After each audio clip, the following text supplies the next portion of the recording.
Wisdom prospered their works by the hand of a holy prophet. They journeyed through an uninhabited wilderness and pitched their tents in uncharted places.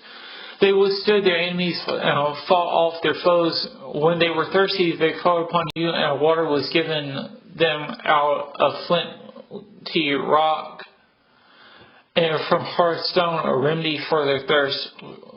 For through the very things by which their enemies were punished, they themselves received benefit in their need.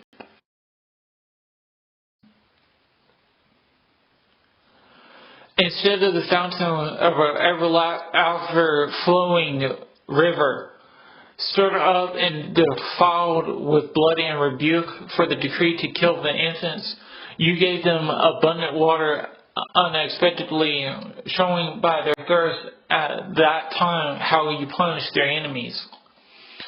For when they were tired, though they were being disciplined in mercy, they learned how the ungodly were tormented when judged in wrath.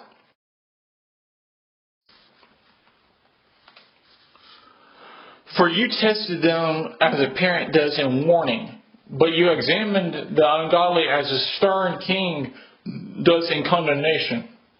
Whether absent or present, they were equally distressed, for a twofold grief possessed them, and a groaning at the memory of what had occurred. For when they heard that through their own punishments the righteous received benefit, they perceived it was the Lord's doing. For though they have mockingly rejected him who long before had been cast out and exposed, at the end of the events they marveled at him when they felt thirst in a different way from the righteous. In return for their foolish and wicked thoughts, which led them astray to worship irrational serpents and worthless animals, you sent upon them a multitude of irrational creatures to punish them, so that they might learn that one is punished by the very things by which one sins.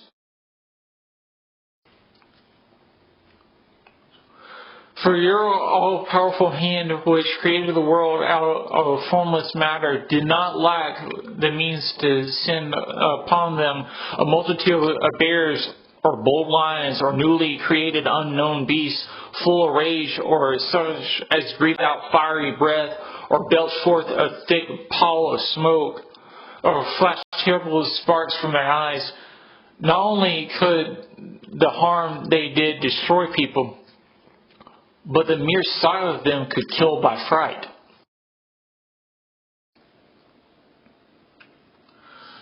Even apart from these, people could fall at a single breath when pursued by justice and scattered by the breath of your power, but you have arranged all things by measure and number and weight.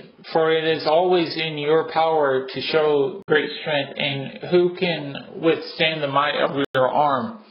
Because the whole world before you is a speck that tips the scales, and like a drop of morning dew that falls on the ground.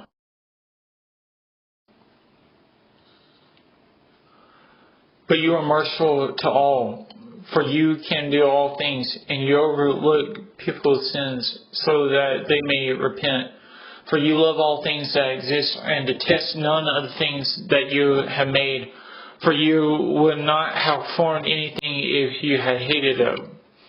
How would anything have endured if you had not willed it? Or how would anything not called forth by you have been preserved?